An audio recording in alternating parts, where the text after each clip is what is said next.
and sharing your time with our students here. I'm Professor Arbor. That's my U.S. Congress class in the second row, and they're excited. Awesome! Hey guys! And they're very excited someone who actually knows something about Congress gets to talk to them today, as opposed to my next class. The question I have Probably know more than I do. It's totally going in. the question I have is from Ora Soto from the Political Science Student Association. What are the steps you're taking to fight housing inequalities in your district? And do you believe the government should be doing more to prevent landlords from leaving low-income families in the streets? So this is a really So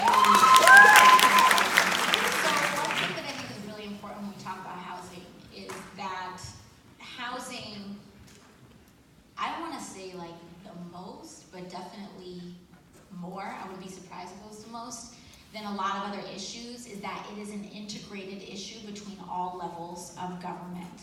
And so the thing is, and I'll get into some of the work that we're doing on the federal level, but especially when it comes to housing, some of the most important fights happen at the local level, and it's in the boring stuff that they tell you is like not as engaging or what have you. But it's in your community board when they're voting on zoning changes. It's in your city council member when they're voting on land use. It's in your state assembly and senate when they talk about MCI's, major capital improvements, which are these loopholes that landlords use to raise your rent $300 over X period of time. A lot of our most pressing housing issues that impact our lives immediately the most happen at a local organizing level. And you know, people, for example, take Amazon, right? Everyone thinks that like I'm the one who kicked out Amazon. Which I wish, in a way, I wish that's how it worked. Like I wish my 5 tweets defeated the richest man in the world. I would love to gas myself up and think that. But it was really what I did, and the role that I played, that I was proud to play, was to amplify the existing work of organizers and grassroots coalitions on the ground, which Dr. Kim was very much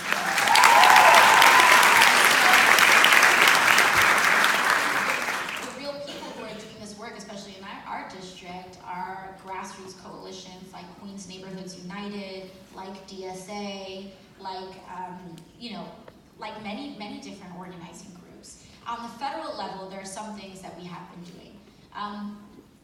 But they are very difficult when we're talking about getting a majority of support when the real estate industry has captured a lot of people's votes with the role of money in politics. But so one of the things that we do is we've called a lot of attention to a major tax cut specifically for foreign real estate developers that was made about 3 years ago. It actually came from New York City, and it was a big issue in my race because it was introduced by my predecessor, and it was a major tax cut for foreign real estate developers. And what it did was that this like huge rush that we see of these kind of shadowy LLCs funded by millionaires or billionaires from outside of New York City, where they'll buy a whole brownstone or they buy a whole building and they don't even live in it, and they just like, they take it for market value, and then a lot of times the rents get raised in an area as a result. That has to do with federal tax code, because we're making it easier for that to happen on a financial basis. So we call attention to that. And housing is a lot of the focus of the work that we've been approaching in my role as a member of the Financial Services Committee. And so we call a lot of attention to the federal rule changes that have been happening on that level to make gentrification supercharged, not just in New York City, but in Detroit, in Austin, in San Francisco, all over the world. But again, I cannot reiterate enough the role of state and city politics when it comes to housing. We're calling a lot of attention to NYCHA as well. That has a lot, but on the federal level is very slow moving.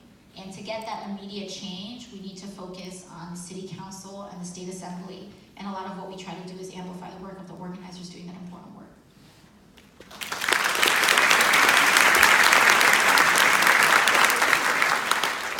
All right, so our next question is from Prabjot Kaur from our honors program. And it's a great question. What can women or young girls do to prepare themselves for a career field dominated by mostly men? And what advice do you have for women trying to join these types of fields? Yeah, that's a really good question.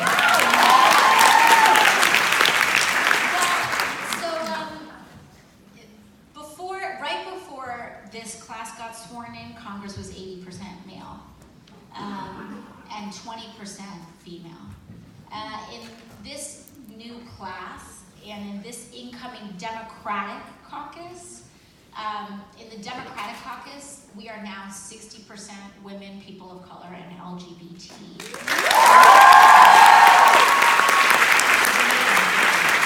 But even the Democratic caucus, that's still 50%. The other 200 odd or so members, give or take, depending on which Congress you're in, on the Republican side, out of almost 200 members, they have only elected 13 women. And I really feel for those women, even though they're on the other side of the aisle, because it has a huge impact in your work.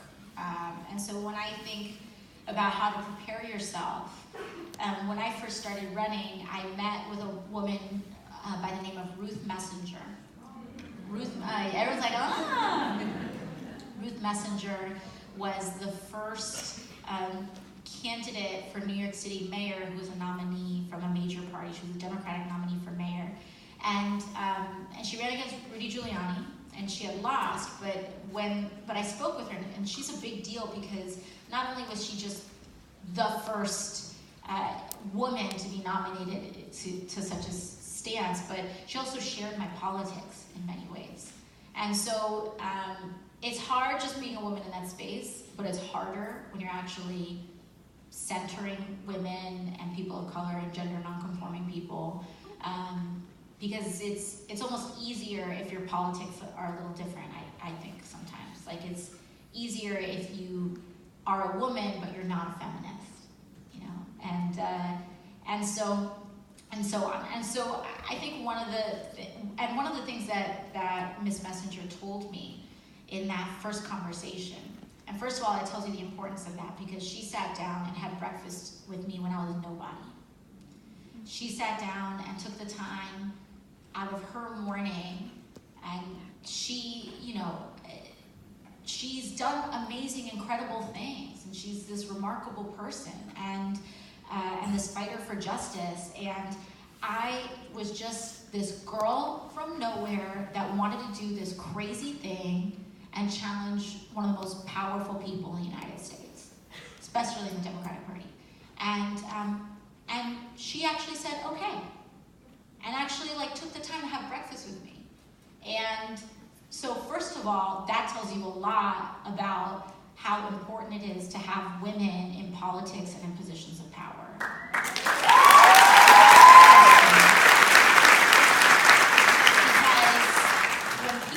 There's just something about seeing yourself in a younger person that just makes you more open to giving that person a chance. And that's why it's important to have a diverse Congress. That's why it's important to have hijabi women, trans women, people of color, immigrants, etc. Because when you have that diversity, then you are able to empower perspectives that have traditionally not been empowered. And so, my side, the thing that she had told me was, you need rhinoceros skin. She said, grow your rhinoceros skin. And she told me that over a year out. And I think that is a big part of what we need to do. Like, we need to figure out, I think a big part of being a woman and trying to ascend into a very male-dominated space is learning to grow that really thick armor without losing your humanity. Because you want to be tender and tough at the same time. Because if you lose your tenderness, then you lose everything that makes you special. You lose your advocacy, you lose your empathy, you lose your compassion, and you lose a lot of the assets, I think, that make being a woman or a queer person valuable, a valuable perspective, and a valuable alternative perspective. So I think a big part is to really learn to be tough. Be tough, but don't be defensive. So two very different things. Let the person get it out. If someone's upset at you, if someone's dismissing you, let them get it out. Learn how to not let it impact you and to just stay focused on your goal. It doesn't mean fighting everyone at every step of the way, but it also means learning which fights to pick.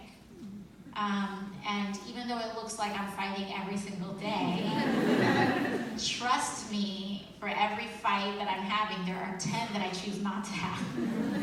So I would definitely say, grow that toughness, but protect your tenderness.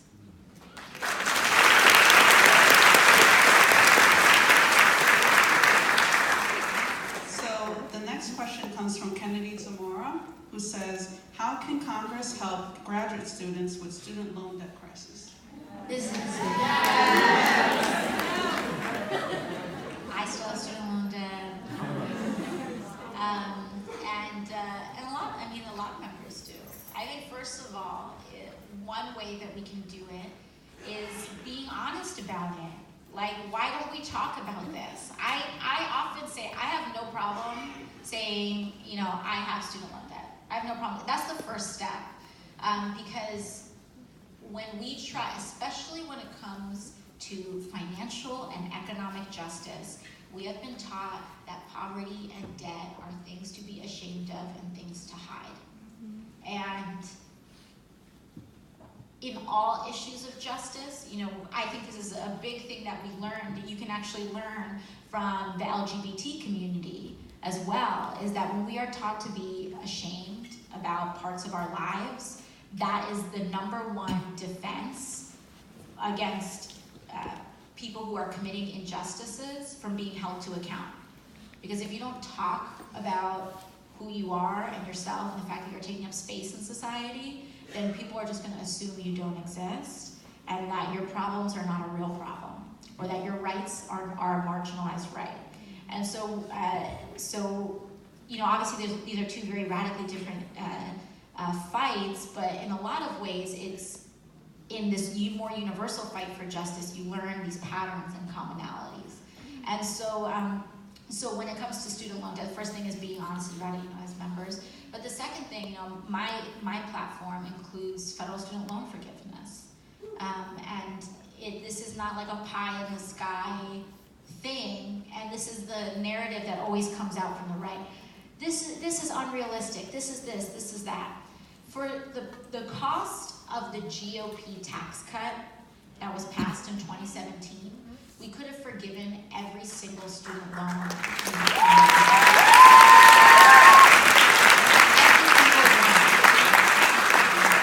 So the question is not about possibility, it is not a question of possibility, it is a question of priority. And what they told us is that billionaires are more important, a handful of billionaires are more important than educating our entire populace to the level that our economy demands. And so what we want to do is have these conversations, build those demands from the ground up, to vocalize that. You have to understand how powerful, it is my belief that individual people in many ways are not, we are at our most powerful than we have been in, I think, human history. The power of an individual is at its peak. And a lot of that has to do with technology and social media, because I think that radical ideas are starting to become mainstream at a faster clip than at almost any other point. Because before technology, someone would go into a library, read bell hooks, read Noam Chomsky or whatever, and then you have conversations at a dinner table and it's 5 people, right? And then you organize 5 people. But then guess what? You read that same thing, or you hear someone articulate it in a podcast, or you do what you have, and then you tweet it and you IG it, and then all of a sudden your whole block is like, what? And it's even more. And so we're actually able to organize at mass in a scale, and we take it for granted, but it's really incredible how quickly we can elevate our consciousness in such a short period of time. And so, one thing that I would say is, even if you take one action today, and one of those actions is to walk out of this room and to say, did you know that for the price of the GOP tax cut, we could have forgiven every single student loan in America, and it probably would have had an accelerated positive impact on our economic growth than that did?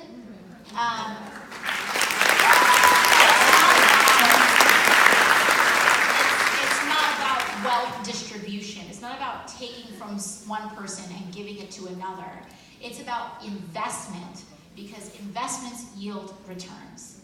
Because if I invest in you, if I invest in your financial ability to go to college, or if I forgive your debt, and I kind of invest in that retroactively, that means, guess what?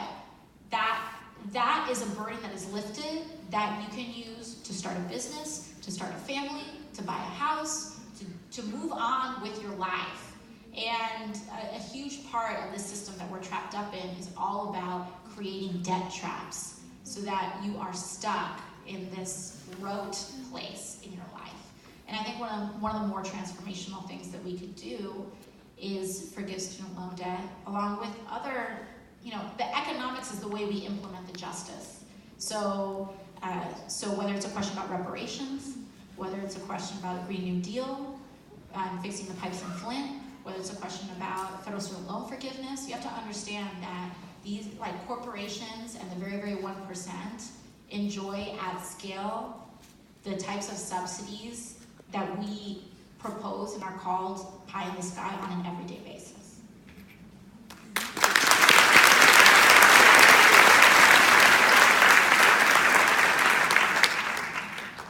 The next question comes from Tyra Stewart, one of our students here.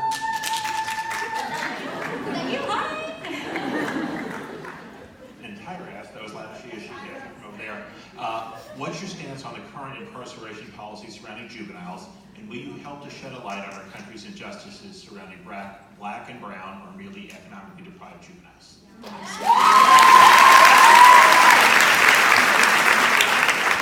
There are so many ways. I mean, where do you even start, right?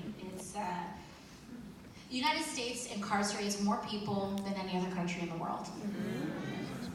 We call ourselves the land of the free, yet we lock up more people than any other nation in the world, including China, which has a much larger population, than we do. And when we talk about the proportionality at which we incarcerate and per capita, we choose to lock up more people. And so a lot of it, I think, has to do with the paradigm shift. And I said this recently too. I tweeted this out, and like a lot of things I tweet out, people got mad. But we were looking at how these folks that got charged in Operation Varsity Blues, where they were charged with paying off folks and having this whole bribery scheme to get their kids into prestigious colleges and universities. And one of the people that was implicated in this is like in negotiations to get 0 to 6 months for her role in that. And I say this over and over again. I said this with this, and I say it with, and I said it on financial services. I said it to the CEO of JP Morgan Chase, right there, to him, that in my district, I represent kids that get locked up because they don't have money for a Metro card.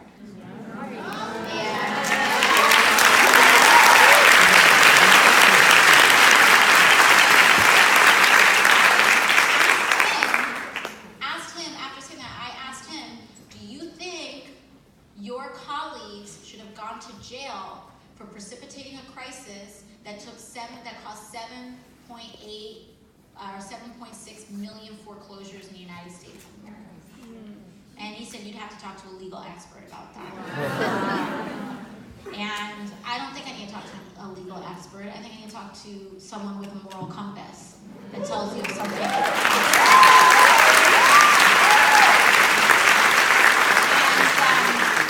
And so when it comes to our juvenile detention, and like I said with this situation with Operation Varsity Blues, is that we need to realize that the way that our criminal justice system has been structured is less about delivering justice sometimes when you look at the proportionality of our sentencing and the way our court system works, and that is actually functioning as a class enforcement system. Because the poor get locked up more for crimes that are not as damaging than the rich do for massive schemes of fraud that harm millions of people. And so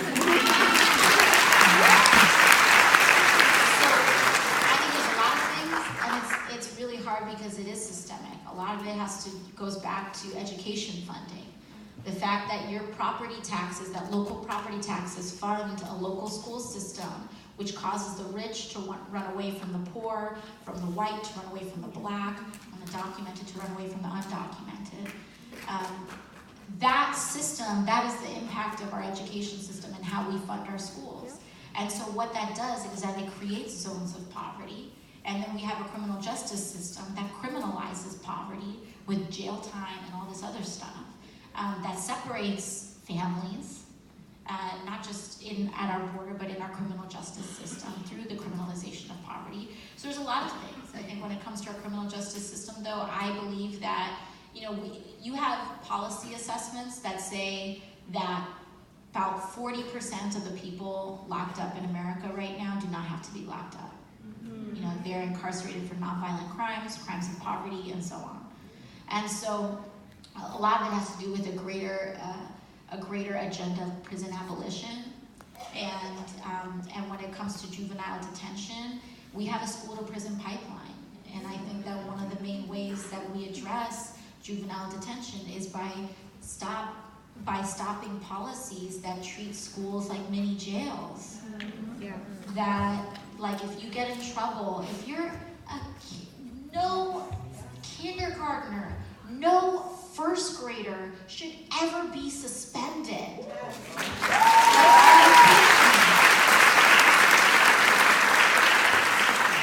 They should not be like the idea that you're suspending an 8-year-old or a 7-year-old, those are the behavioral, that's where it starts. That's where juvenile detention actually starts. And so a lot of it has to do with changing our policies in schools, and then it comes to the fact of the idea of punishment always being a sentence and always being detention, I think needs to be changed. And we need to include, and I think even when people do wrong things, I think oftentimes, especially when you're young, the way that you can change that around is through service and through community.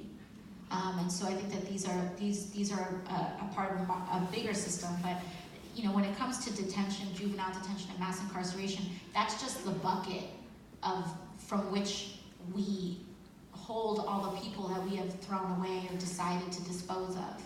But so the question is not only like, what do you do with this bucket? The question is, why are we disposing communities? So I think that it is systemic, and so a lot of the things we have to do is changing our system, changing mandatory minimums and all of that.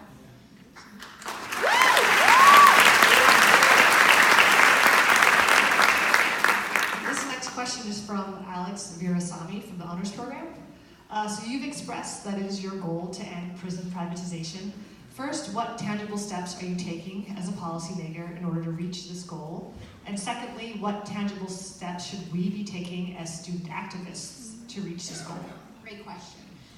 So with all these questions about like, what are you doing? It's a good question.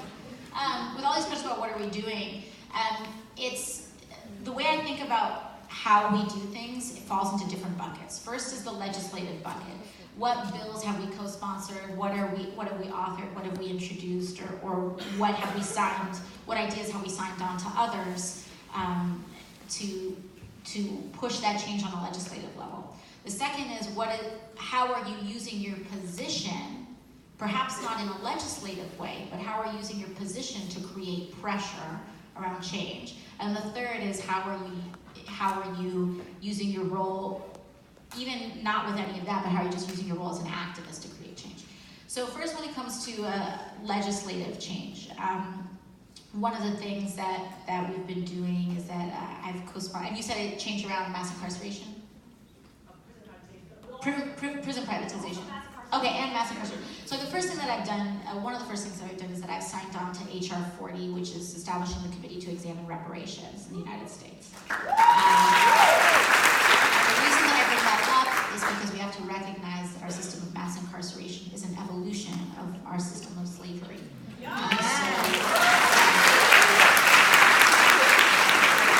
So that is why, that's a big reason why when people say, oh, reparations, why is this a big issue? This happened 150 years ago, as though that's not a long time ago, as though that isn't what just happened, as though people didn't live in houses with people impacted by this. But anyways, when people try to dismiss it as an irrelevant issue, know that mass incarceration evolved from the war on drugs, which evolved from Jim Crow laws, which evolved from sharecropping, which evolved from slavery.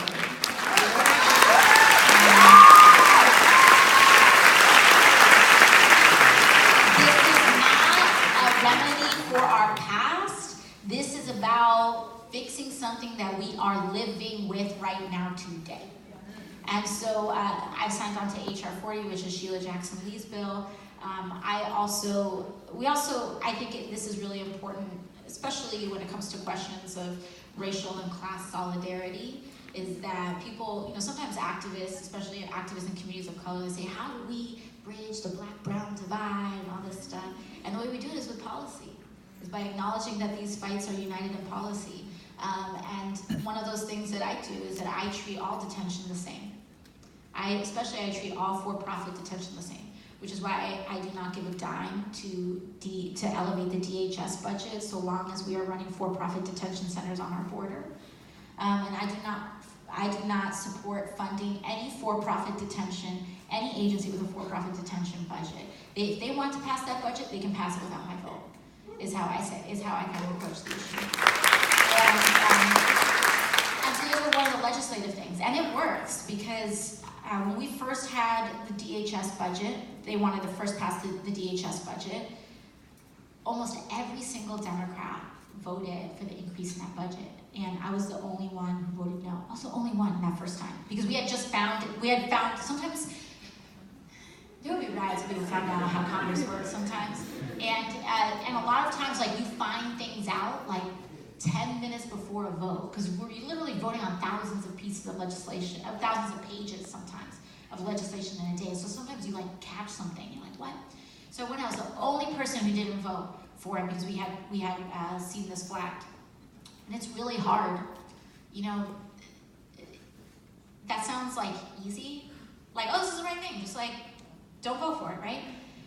But you literally have 400 and something odd people saying, what are you doing? Mm-hmm. And so when I first voted no, it's on a timer, right? So I didn't wait to the end and vote no 5 seconds before the timer ended. I voted no at the beginning. And so I got stopped so many times to change my vote. But I kept it and I stayed. And these were members of my own party, big mad. And that's hard because there are real consequences. That means that, it could mean that I don't ascend to leadership in a committee, that people don't give me a chance, that all these little things that could kind of hurt your career. Then we had to this was during the middle of the government shutdown, right? Mm-hmm. So we kept passing all of these appropriations bills, saying, well, they signed this, well, they passed this. So we had so many different chances on this. The second time it happened, I had flagged it to, to my homies, to Ayana, Ilhan, Rashida, some others. Hey, we saw this, will you guys, we flagged this, now we're on round 2, will you join us? And they did.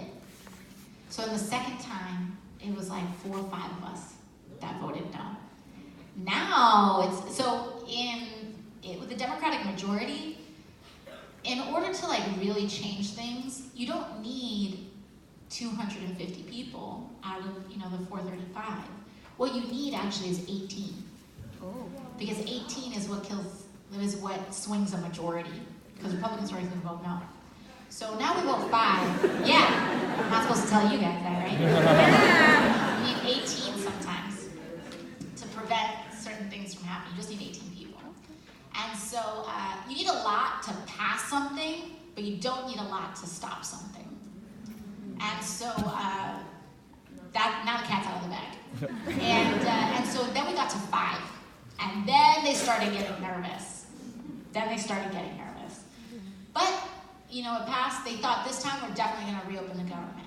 Nope, didn't happen. Then this bill got passed a 3rd time. Then we got to vote for it a 3rd time. And what happened? I went to the Congressional Hispanic Caucus. And we started coalition building just on the issue.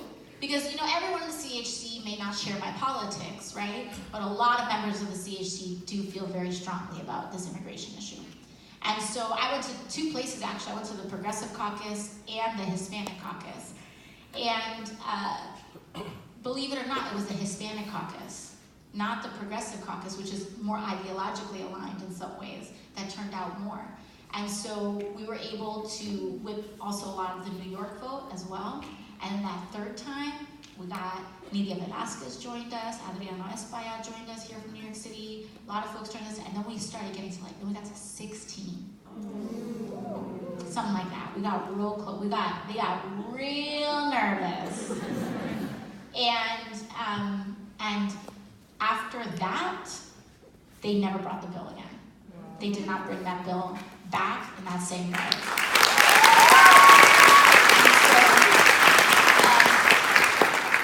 Draw those bright lines and you do it chance after chance. When you think about it, all 3 of those things could be messaged as a failure, right? And that is where we need to dig deeper and to not listen to sometimes these overall narratives.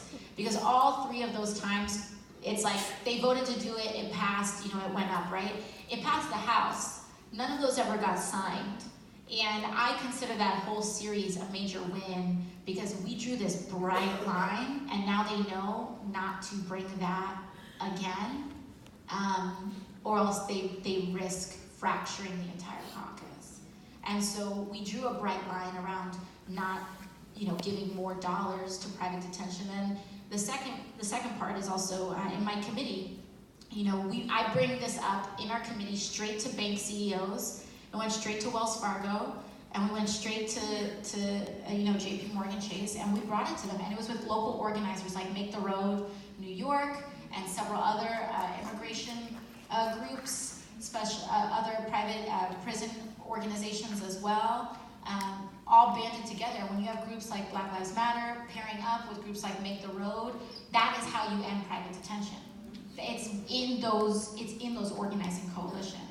And as a result, not only did that happen on the congressional level, but in the private sector level, now 2 of some of the biggest banks in America, JP Morgan Chase and Wells Fargo, these assets became too toxic for them. So now both of those banks are pulling out of investments in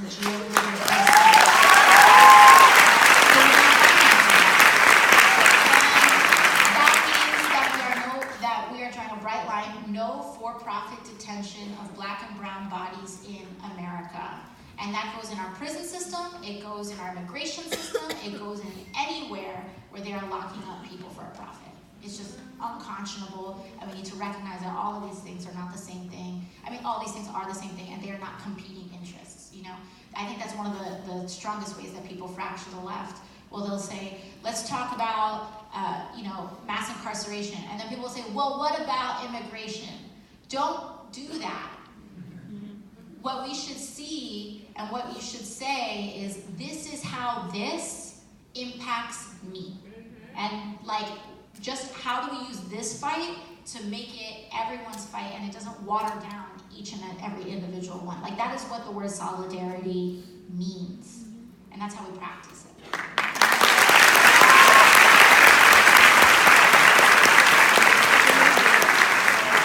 The last question comes from Gina Capone, who is an honor student in the political science department. Okay, so she asks, what advice would you give to students interested in running for office? Yes. That's a really good question. Sometimes a big piece of my advice is that, you know, in my work, I'm between DC and New York. So I spend in a given month, I spend about 4 days in DC, and then I come back here for 3 days, and then 1 week out of the month, I'm here for the entire week. So it's like roughly half, but it's not distributed 50-50 the entire way. Anyways, the reason I say that is because when people ask me this question in DC, I say, get off the hill. And here, what I say is essentially a similar thing in that internships are important, these opportunities are important, exposure to these professional experiences. I myself interned for a senator when I was in undergrad, but the most important experience you can have is in the community that you want to represent. And so you're not going to figure out how to best represent and advocate for your community by reading a bunch of white papers and going to Washington, D.C. for a summer.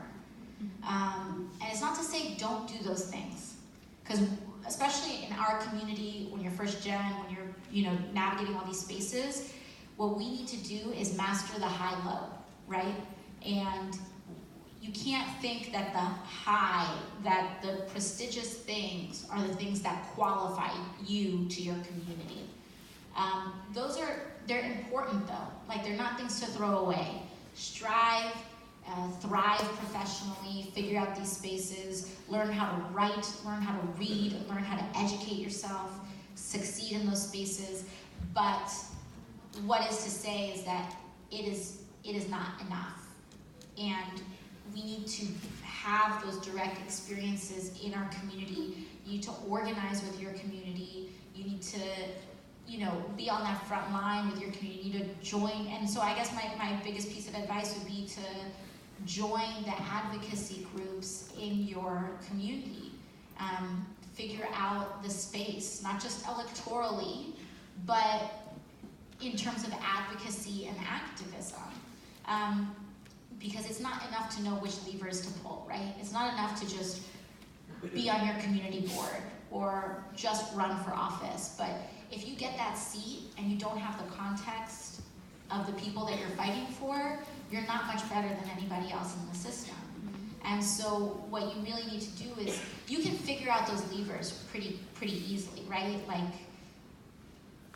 it's not to say that what we did was easy. It was really, really hard. But when you know what you want to do, you can figure it out, right? So a year ago, I was bartending. Now this whole crazy thing is happening. It's because we spent a year figuring out the levers. Okay, how do we get on the ballot? Oh, we need to get all these petition signatures to get on the ballot. Like those are the things you can look up. You can't look up what it feels like walking around undocumented and scared that you're going to be separated.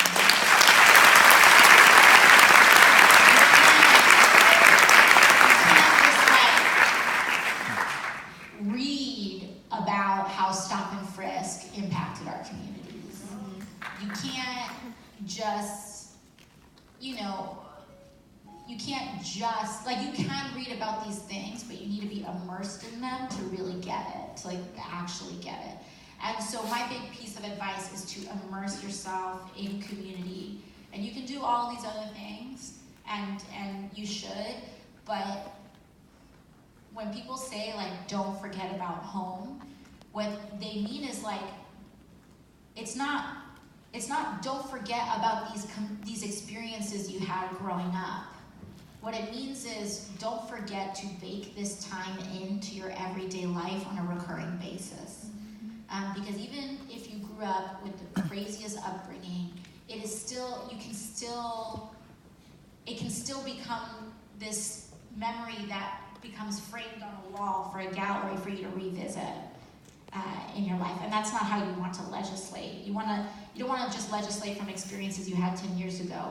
You want to legislate and advocate and run for office because of the conversation you had last week in your bodega.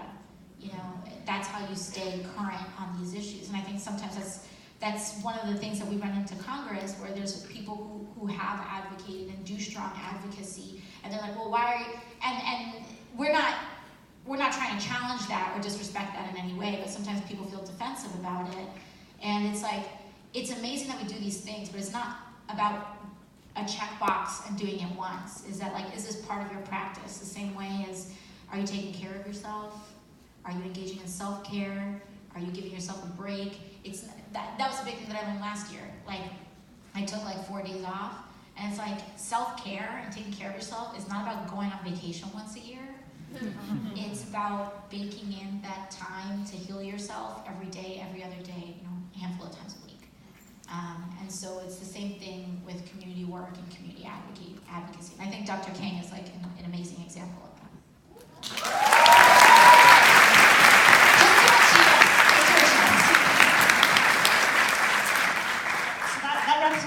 Q&A, our conversation with the Congresswoman. Just wanted to say a couple words. Oh, did you have any closing remarks at all before? I think I talked enough today.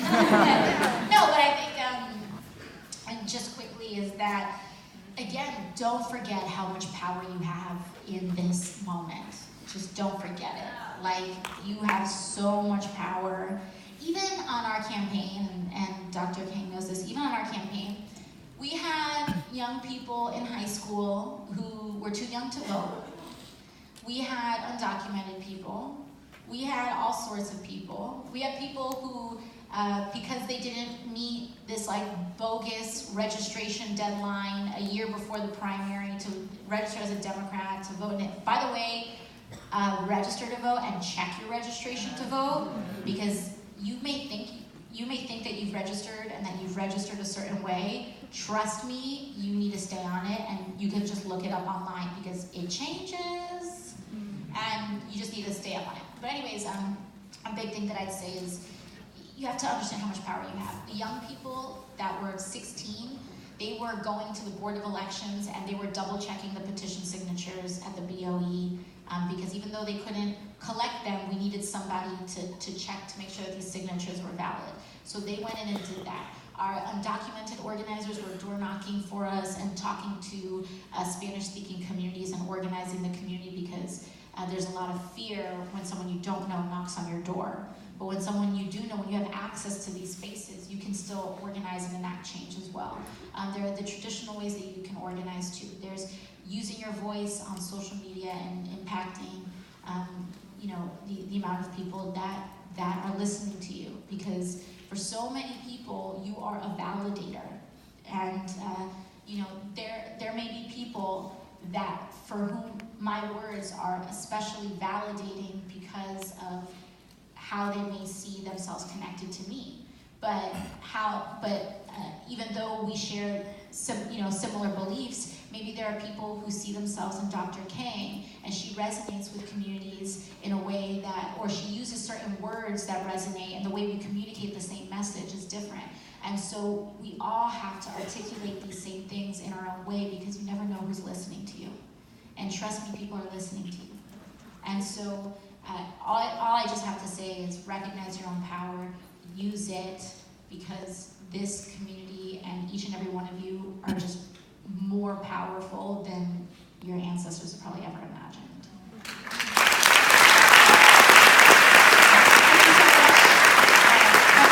Alexandria Ocasio-Cortez, my Congresswoman, I'm so very proud to say thank you to the Office of the President and the Office of External Affairs, especially Mindy Boxstein, for making all of this amazing possible. So well. And thank you to the staff of the theater for also all their work, and for security.